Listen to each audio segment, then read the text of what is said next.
Welcome to the MD podcast with me, Martin Hartley, Commercial Director for Imagine. We're a professional services consultancy specialising in providing high-value, low-population SMEs to the banking and financial services sector. Being a leader within the world's leading financial organisations is aspirational. However, few people make it to the top.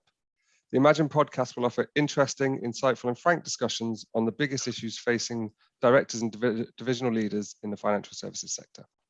The show aims to inspire and educate future leaders by telling the career stories of those of today. I can't wait for today's episode.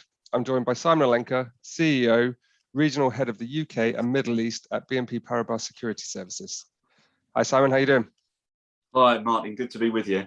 Excellent, thanks for coming on the show. Really looking forward to today's stories. So we'll dive straight into it. As the listeners know, we go the past, the present, the future. We'll look at decision-making aspects of why you chose certain aspects in your career. We'll look at what makes you stand out, how you got to the position that you're in, challenges that you've faced, how you've overcome them, and what tips we can draw out of the conversations to give to the future leaders that will be listening as well. And it's always nice for your peer group listeners to hear some of the war stories and how you got through them, so everyone in the industry understands that they're not alone. So first and foremost, tell us a little bit about yourself. Where are you from? Where'd you grow up? Where'd you go to school? Yeah, no, well, to be honest with you, and maybe not traditional in this industry now, but I was born in South London and I grew up in Bexley Heath in Kent. My dad was a chef by trade, but then later worked in a factory, and I had a brother and sister. We had a fairly standard sort of upbringing. My dad was Ukrainian, which was quite interesting. So there was some sort of cultural aspects to the upbringing. But it was a pretty working class kind of environment. And, I went to school in Bexley Heath and I kind of left at 17. My dad passed away at that time and I needed to really get out to work to look after the family, and I left and started work in a retail bank at Lloyd's Bank. Interesting, nice. Yeah, like you say, it's not necessarily the norm at the moment. Some of the other MDs I've been speaking to, that I'm sure you can vouch for, when they're getting CVs through now from grads, their CVs are unbelievable. And they've already got sort of 2 or 3 years in industry experience, and you're thinking, how does that even happen? So I'd love to get a bit more insight into that, because it gives hope to those people that are not going to university, because obviously we've seen a slight shift and change in that with the fees and so on at the moment, right? So you went to Lloyd's. Tell me, what sort of role were you in? What did you do? Yeah, well, look, the early part of my career was just sort of standard administration in banking, and this is way back, so giving away my age a little bit here, but my career was sort of started in 1983 in that retail banking area. I was in that for about 4 years before, completely by chance, I moved to an asset manager called Touche Remnant & Co. And the thing that's quite interesting about that, Martin, is Touche Remnant & Co. became Cogent. Cogent was acquired by BNP Paribas, and therefore I've come full circle. But it's a very small industry in many ways. And so how long were you at Lloyd's for before you moved? About 4 years. Just sort of picking up a grounding in sort of general administration, business, that type of thing. But I would say that, the real start of my career was at Touche Remnant & Co. And what I would say, although it was many years ago, I still fall back on that experience. And the reason why is because, it's a very important sector to asset services like ourselves. And I think it's great to have been in the environment that enables me to think, what would our clients think about this scenario? So it's always been a grounding for me to go back to that and think, put yourself in a client's shoes. What would they think? How would they think about this? And not just see things through our own lens. Absolutely. And that's why I've been looking forward to this show with you, because we've got our first great tip and we're about 30 seconds in. So more of those to come, but you're absolutely right. Making sure that, if the graduates coming through now, or people coming in the apprenticeship schemes, or even future leaders, can always look at an issue, a problem, or a challenge from all angles and everyone's perspective, it should allow them to make a better decision, right? So that's essentially what you're saying there, which is great. Okay, so how long were you there for? I was at Two Shrimp & Co for about 4 or 5 years. What was really interesting, obviously I was working with, in those days, there were many global custodians and before consolidation. And it struck me, what a fascinating world, what an interesting place to perhaps work. And that's what sort of struck my interest up and around the asset servicing sort of aspects of the business. So I think it was in, I forget the year now, but anyway, about 4 years into that, 4 or 5, I joined RBC, really working in sort of various aspects of operations, and sort of, developed through leading various processes to start to lead people. And, for the next 26 years, or 30 years nearly, I worked, as I do now, exclusively for an asset servicing firm.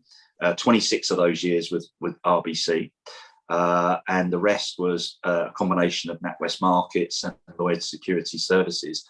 But the thing, well, and I would say, there have been many different roles. So at RBC, for example, I was head of operations. I held this same sort of UK country MD position. I was head of IT. Global head of change management, global head of product management. I also led a number of really large change programs. And I would say without all of those experiences, I couldn't do the role that I do today.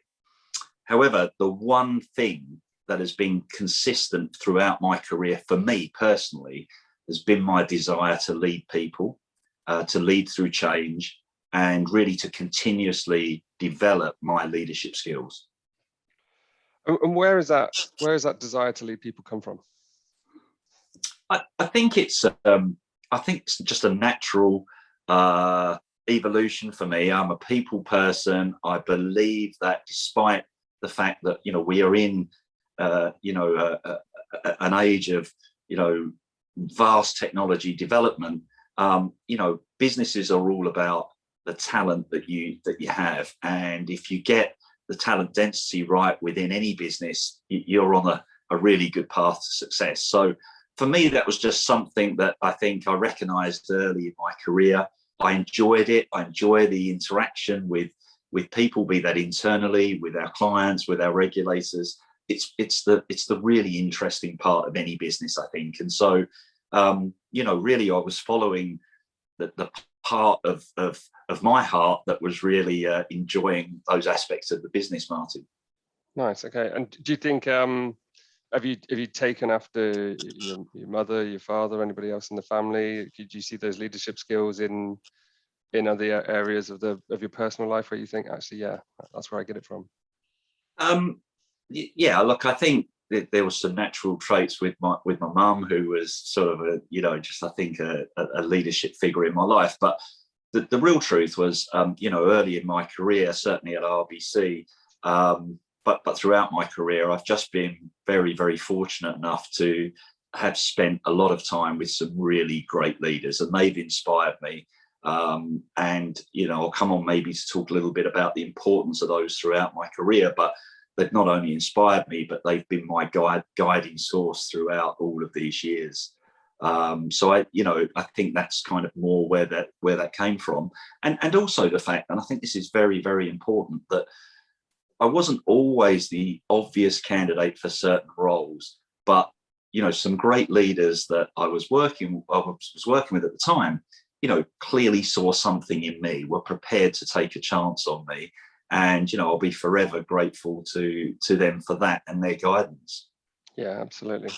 It's, I suppose something we can draw from that as well is taking the time and being careful with who you consider for your entry-level positions, and ensuring that, the training facilities are good, the people you're going to be working for can train, guide, and inspire you. Because it's almost like with the next generation coming through, you see sort of two halves. You see the guys and girls that are really dedicated to what they do, and they know exactly where they want to go and who they want to do, and it's almost obsessive. And you see the other ones are a little bit more relaxed about it, and it's like, I'll end up somewhere and it'll be fine. And it's almost like, the guys on this camp are like, yep, fine, but if we could move the people in this camp a little bit closer to that, then it could really have a huge impact on their future careers. Yeah, exactly right, Martin. I think the way I'd look at things is look beyond the obvious, look for the potential in somebody. I spend a lot of time with my senior team today. This is really important as well. Really looking at the differences between expert leaders and leaders who are experts. And I think traditionally organizations have tended to promote subject matter experts to become managers of teams.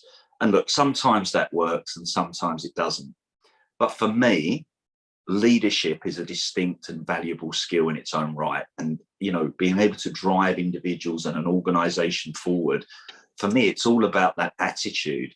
I'd much rather bring in a strong leader who knows, not so much maybe about our business, but really knows how to motivate, develop and drive a team to great heights.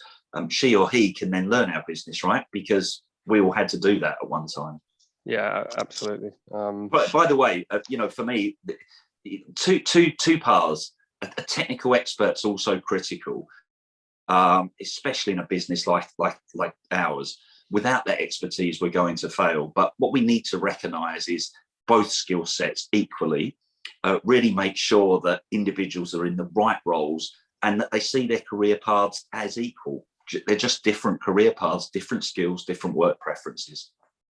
Yeah, I think there's two very good analogies here. One is within football. It's standard that the best player on the team isn't going to be the best manager, but they always get given a shot. Absolutely. See, Wayne Rooney's a classic example of that at the moment. the jury's out. Then I think in the consultancy world, what we do as well, that's we have SMEs. Our entire business model for Imagine is based around SMEs, and that's because a lot of the time in the banking sector, they can't be promoted to have the earning potential that they want because they don't necessarily have these leadership or man management skills. So it's okay, am I going to go down that SME route? Am I going to go down that leadership route? And it's exactly the same as a lot of the time in sales as well, right? The best salesperson doesn't necessarily make the best sales manager or director, because a lot of the time it's a very focused mind rather than having that broader team element to it. So I do though think, on a positive note, that's really starting to change within our industry. And I know, for me at BNP Paribas, I think we're really starting to get that right, quite frankly. And I think it's important that people who have that technical bias, who are, we really want people who can bring that to our clients. That's the value, the thought leadership that people like that bring. And I think it's a question of valuing a different skill set, but in an equal way. And I think that's changing for the positive, both within BNP Paribas, but I think within our industry as well. Do you think you're getting that right because you've changed your thought process? So you're now looking for leaders that can learn the business, and therefore their mindset is probably broader and more open, and therefore their involvement in their, SMEs and ourselves, we're all equal, where the SME that goes straight up to the top has probably been so focused on themselves that they then have to open their mindset after a number of years, which is probably more difficult to do. And therefore it's like, yeah. No, absolutely. I think, there's a different style of leadership called for to enable the development of those individuals to flourish. So, of course, in a business like ours, there's a lot of regulation for good reason, and therefore there's a lot of control needed. But I would say there's a shift from that kind of control and command centric sort of leadership style to a more servantile type of leadership style, which is really around creating an environment in which these talented individuals can really flourish and develop. And that's something that I think is helping our thinking, along with really just looking at which is also equally important, a more diverse workforce. And bringing diversity into the workplace is a huge talent uplift if you can get that mix right. And I think a combination of all of those things is really enabling us to think as an industry and generally as leaders in a much more focused way and create those real good value sort of propositions around leadership and the expertise, and not always blend them together. Yeah, I suppose one question on the tip of a lot of your peers' tongues at the moment will be, how do you identify those skills then? How do you identify those people in your organization to promote that aren't necessarily the SMEs? Yeah, look, I think it's about going beyond just performance. As I said before, I think it's about potential, and I think it's about having a really strong focus on talent. For me, that's one of the areas in BNP Paribas with my senior team. We spend a lot of time looking at that. So the first thing is, spend time. It's your greatest asset, right? Yeah. The people are, without a question, the greatest asset of any organization. So spend time on making sure the environment's right for that, but also that the evaluation goes beyond pure performance, and that you can really get to the heart of where the potential is. And I think that comes in many forms. Is an individual teachable? Do they think correctly under pressure? Is there a will and a desire for the right outcomes? Are they outcome focused as opposed to just task focused? Have they got the authenticity to lead, or have they got a mindset that's much more focused on detail and analysis, and just kind of valuing those equally, but making sure that there is an organizational structure, a talent framework that will enable both to develop. Nice, good. Really like that. That's great. Thank you. One thing that struck me about your time at RBC is head of IT and head of change, distinctly very different roles. So how did you adopt your leadership style for those two different departments and different ways of thinking? Yeah. Well, look. Firstly, how did you get both roles? Oh no, you look. Part of the approach I've always taken to my career is that I'd want to be quite bold and try and get as much breadth of experience as is possible. So, quite frankly, sometimes I wasn't the obvious candidate, going back to my introduction, but somebody saw something in me, and offered me a particular role. I think, again, when I took on the IT role at that time, I wasn't, for sure, not an IT expert, but what was needed was business leadership, a commercial leadership approach, and a people leadership approach. And it was probably one of the scarier moves I've done, to be honest. Probably not even being an expert in how to create a spreadsheet.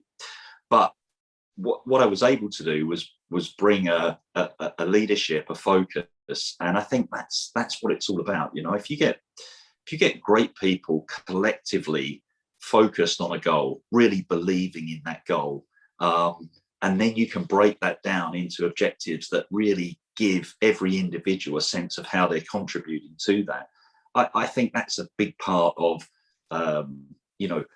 what you need to try and achieve as a leader every single day. And it's still where I spend a lot of my time today is trying to drive that collective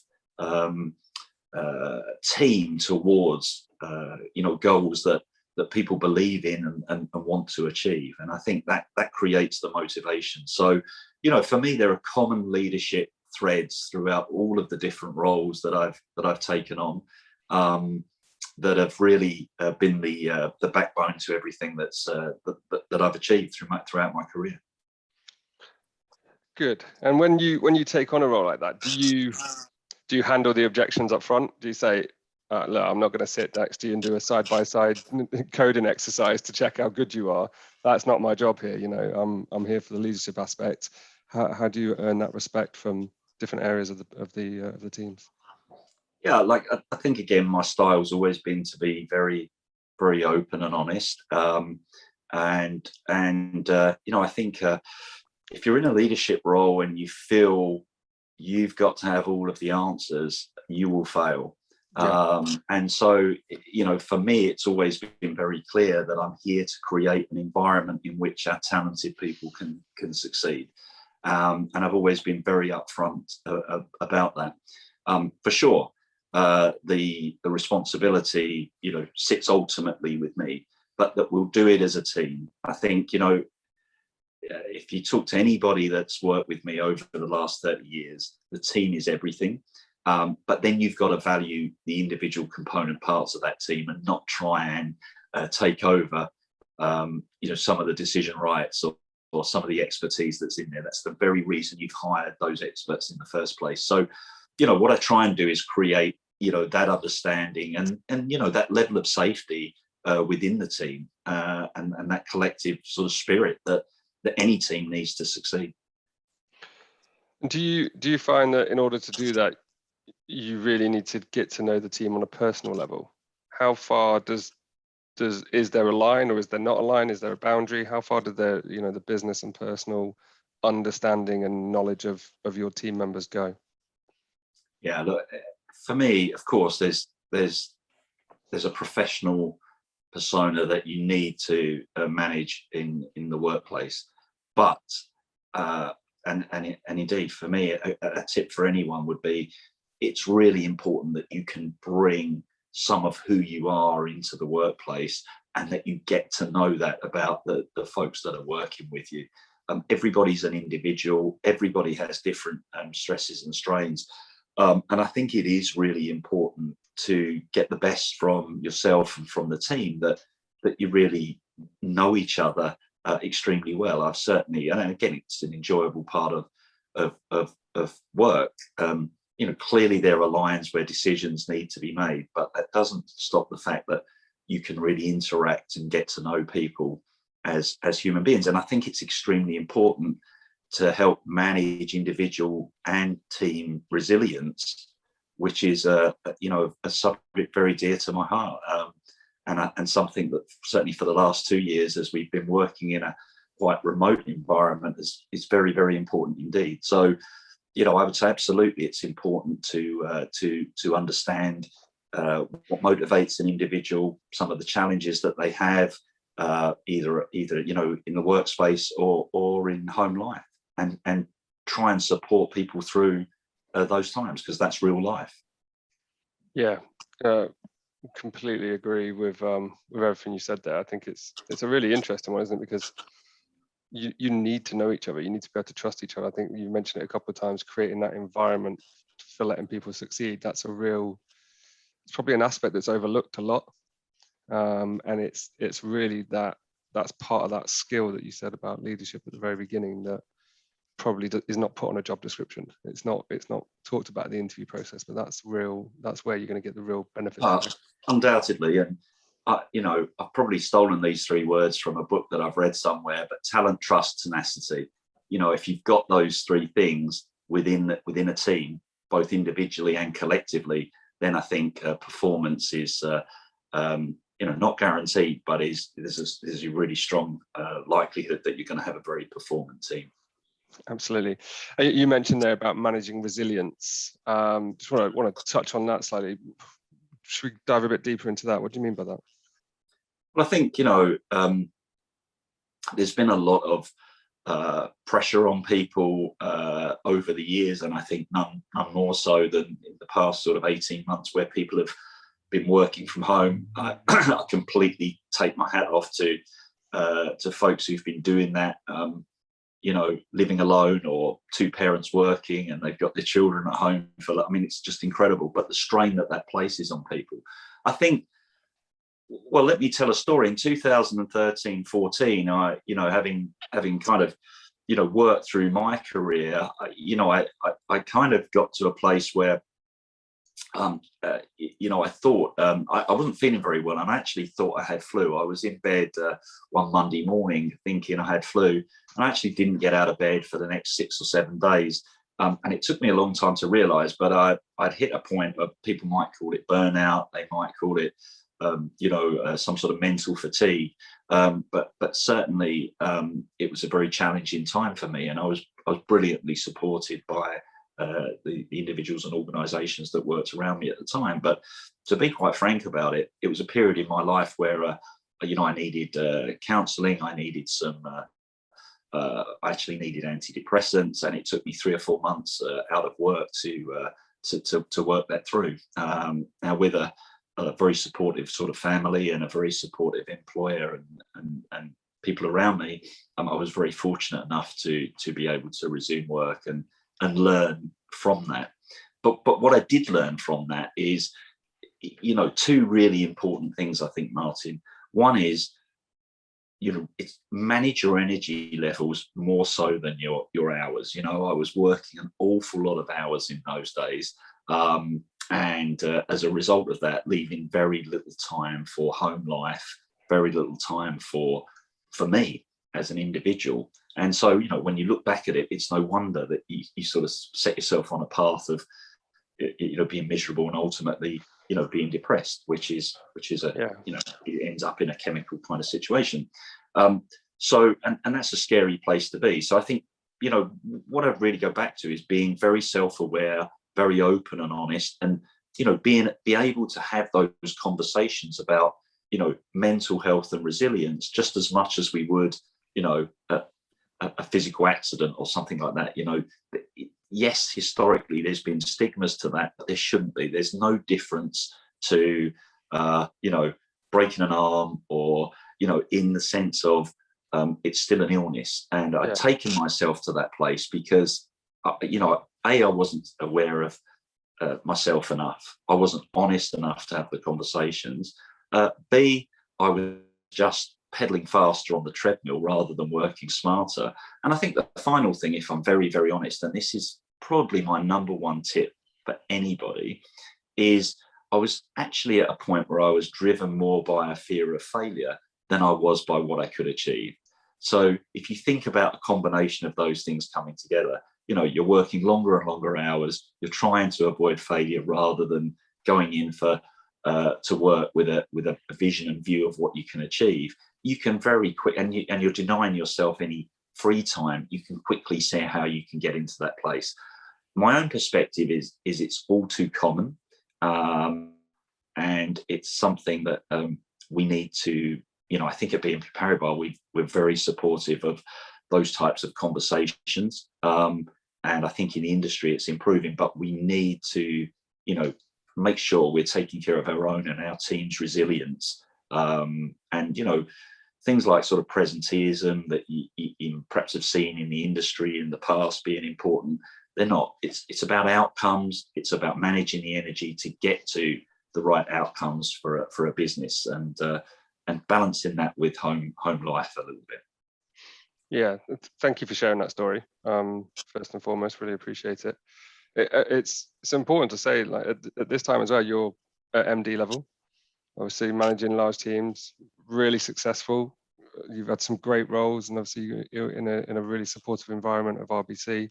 So it's definitely worth obviously pointing that out as well. So it just shows that it can happen to anyone, right? A lot of people would look at what you had there: great family, great job, unbelievable career, and then all of a sudden you're not feeling very well. So yeah, it's important for us all to appreciate that. And I suppose, given the current pandemic, people being alone, have you had a lot of people in your team that live alone, or don't have that support mechanism in place? How have you dealt with that?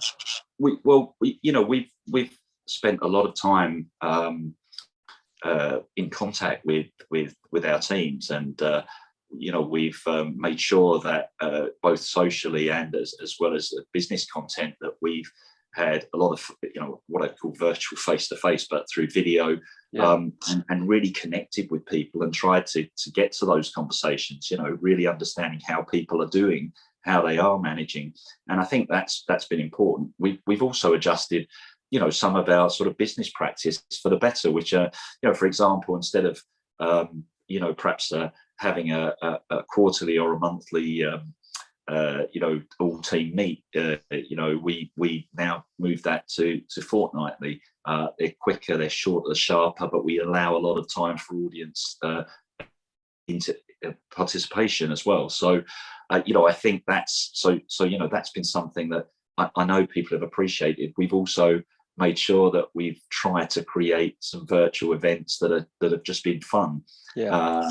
We've buddied people up where we know that people are perhaps distanced from their family and they're working alone, and it's a long time to do that. So I think again, and I hear that across the industry. So I think generally there is much more awareness around this subject. There's still not enough. I still think people suffer in silence or don't recognize the signs within themselves, that that they're basically wearing themselves out. And I think it's just more and more important that people will have those conversations, and not feel afraid to, and not feel a stigma about it, because there isn't one. And it's through that you can recover much more quickly, or avoid the situation completely, which is obviously the aim.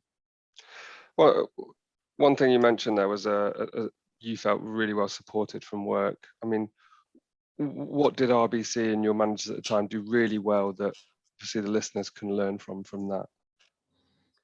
I think the first thing is giving space and time, understanding, support, that to understand that this is something that being very clear that they would support me through the situation. I also received support through various counselling options that were there, and just the space and time to be able to deal with that situation, but also supportive conversations from colleagues, from experts, and exactly the same thing applies now I'm at BNP Paribas. We spend a lot of time talking about this subject. We spend a lot of time talking about it with new entrants who come in, either through grad schemes or whoever they are. But in general conversation, making time to truly understand how people are, and what they need, and also to flex as much as you can the working environment and hours, in order to give people the opportunity to take some control of that. Again, for me, I'm a great believer that we employ adults who are experts, adults who are focused on our business, who we trust, and therefore trying to enable them to take as much control of their working environment as possible, I think is really important. So if a job can be managed around a different sort of hourly cycle during the day, and that fits in with somebody, and we get the outcomes as a business that we want, that's absolutely fine. Like many businesses, will be moving to a hybrid situation, following the last couple of years, and I think again, that gives opportunities to our employees to create some flexibility, and manage the balance between work and home life. So I think a combination of all of those things are important, but if the number one thing is somebody who listens and cares and can actually be supportive in that manner, and not judgmental.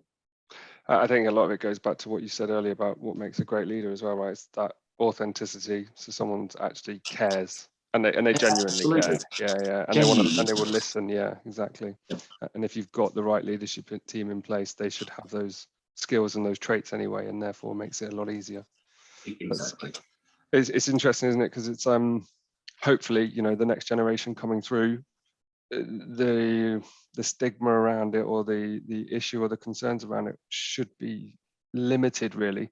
I think my son Henry has gone back to school today for the first day, year one. He's 5 years old, but yesterday it was like, oh, I'm really nervous, like I'm not sure, couldn't really remember what school was like. He's been off for 6 weeks, but just the fact that he would openly talk about his nerves and being scared, and obviously we would encourage that.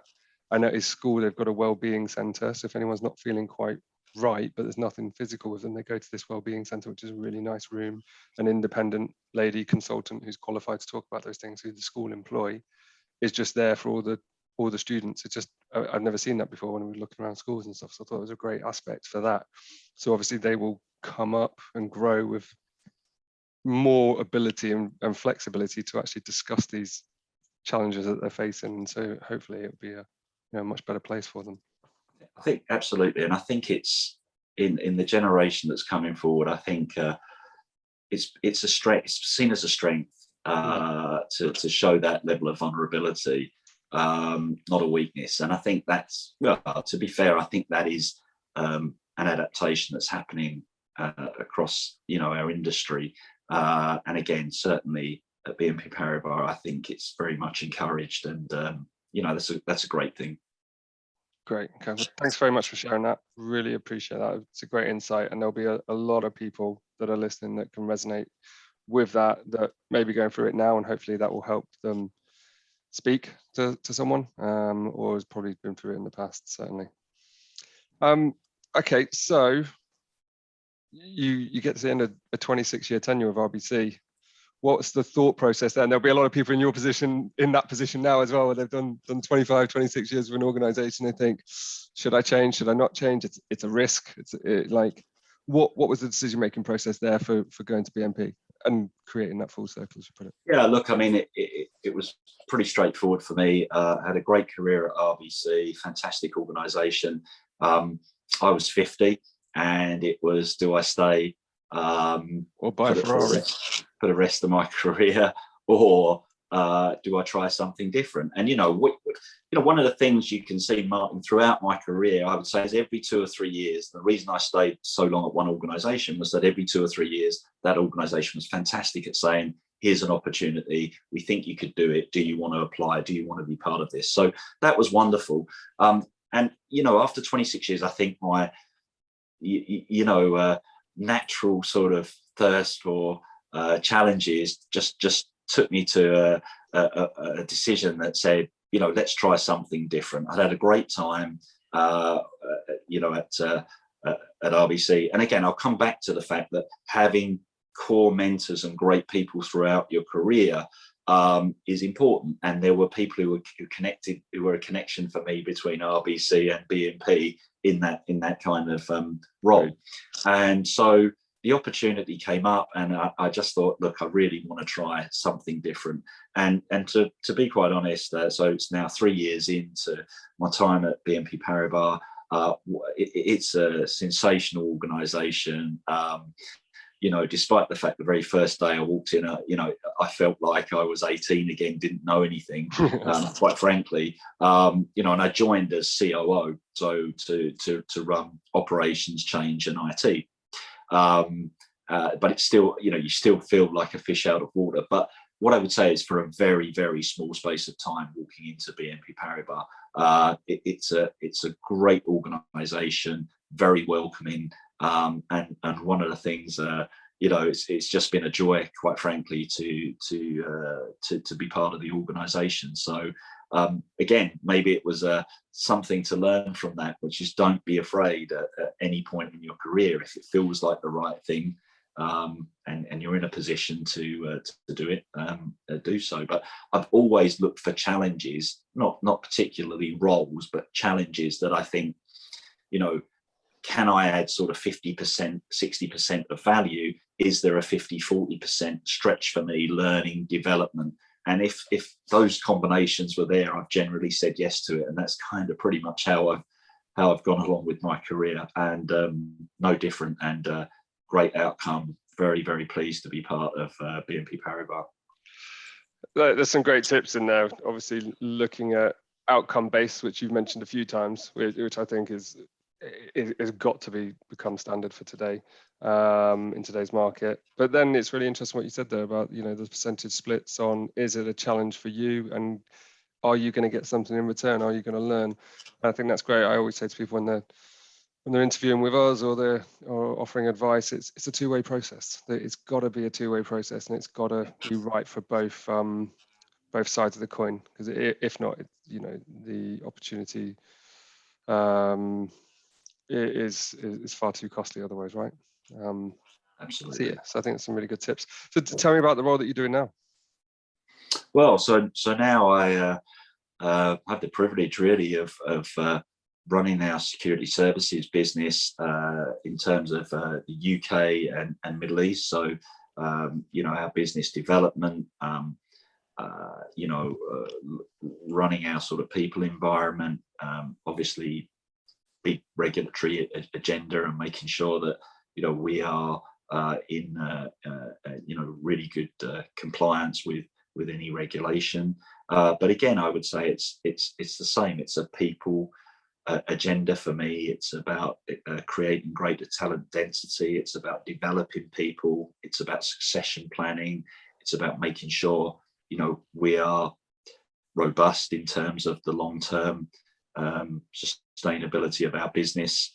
A lot of focus on operational resilience, a lot of focus on talent development, and you know, that's probably one of the challenges is really that many people in my position have. It's being able to sort of spend the right amount of time on the various priorities. And of course, you know, one that I haven't mentioned and sits top of the tree is to spend time with our clients. And again, that's one of the joys of my role, and it's probably where some of the most learning comes from. So trying to balance that, you know, what does success look like is perhaps one way of looking at this. And for me, success looks like a, you know, balanced scorecard across, you know, some of those key aspects, you know, managing the growth, managing the risk, managing the long-term development of our people, and the relationships with our clients, and just creating a balanced scorecard across that is really important. Excellent. And what does the future look like for you? Well, hopefully at BNP Paribas. It's a great organisation, and I've, as I said, I've really enjoyed the last 3 years. But more specifically, I want us to be in a place where we have lots of challenges and problems to solve, and that might sound strange, but the kinds of problems I want us to have are, you know, retaining our incredible pool of talent because our competitors covet them, maintaining our leadership, thought leadership and service quality reputation, because they're seen as market leading. And, you know, our aim is to be the leading positive impact asset servicer and partner of choice for large institutions. And I really intend to play my part in fulfilling that mission. And I think part of that mission that I really must mention, and it's extremely important to our organisation, is to give back to society and the communities that we work within, and having that social conscience. And again, authentically, you know, not just because you're ticking some boxes, but because you believe that's an important part of who you are as an organisation. So, you know, a combination of all of those really is what success looks like for me in the future, Martin. Have you got any examples of what the business are doing on that last point? Oh, look, I mean, we are very supportive both of, you know, charities that work around where our offices are based, and but also of the sustainability agenda as well. Those things are extremely important to us, and you know, it's not about, you know, just money. It's also about giving time to those you know, important issues. So there are numerous examples which we probably don't have time to get into now, but it's very much part of our DNA. Nice, good. It sounds like a great organisation to work for and to be a part of. I love it when you see somebody that's genuinely enthusiastic about where they work. So it's a pleasure. It obviously comes across in everything you say. So it's a good advocate for BNP. We'll come to my favourite part now. Quick fire questions. Put you under a bit of pressure. What's the 3 pieces of advice you'd give to the younger generation or yourself when you started out? Yeah, I'm going to be cheeky and say 4, if I may. Yeah, absolutely. So one is take time to manage your own resilience and be honest to yourself about it. Yep. 2 is bring as much of who you really are into your workplace. 3, be driven by what you can achieve and not by avoiding failure. And 4, for people in management or leadership roles or starting in that place, you know, for me, the shadow of the leader is long. So as you progress in your career, your influence, both good and bad, really grows exponentially. And so remember that others look to you for that leadership and for that time, and we'll take on that time. They're my 4. Nice, like it. Okay, what 3 resources for self-development do you use? It could be podcasts, for example, books, publications, websites, people. Yeah, look, I mean, there's so many, it's really hard to pick some out. But, I think a combination of all of them, I think, selectively sort of, there's some great reading out there. No Rules by Reed Hastings, who's the co-founder of Netflix, is one of my particular favorites, just around talent density. Yeah. But there's some great tools as well. So we use something called Insights Discovery, which is a psychometric tool. It's a brilliant tool to understand how teams work together, how individuals within those teams think, and it definitely leads to better connections. And then, my third thing is going to be, look, over and above all of that, as I've mentioned before, I think spending time with clients, meeting people in the industry, that's for sure one of the pleasures of the role, but also one of the areas, great sources of learning from other experts in the industry. Excellent. Like it. And last but not least, who's your role model and why? Oh, look, there have been numerous people throughout my career, and I probably can't mention them without their permission. But what I would say is I've been fortunate enough to be led by many great leaders, still am today. And, each and every one of them has been an inspiration. There have been people who have been in perhaps those positions for the last 20 years and are in and around my career who've really influenced me. Why? Because they are truly great, authentic leaders with passion for the business, but a great passion for people. And those have been the people that have, and an empathy and a humbleness, and yet, brilliance at the same time. And for me, those individuals show that you can be humble, you can be empathetic, but you can still be extremely successful. And those are the people who really inspire me. Our own CEO, Patrick Cole, recently received a industry lifetime achievement award. There is case in point, somebody who is both brilliant, humble, and empathetic at the same time. Nice, great, love it. Okay, Simon, it's been an absolute pleasure. Thanks for joining me on the podcast and sharing your insights.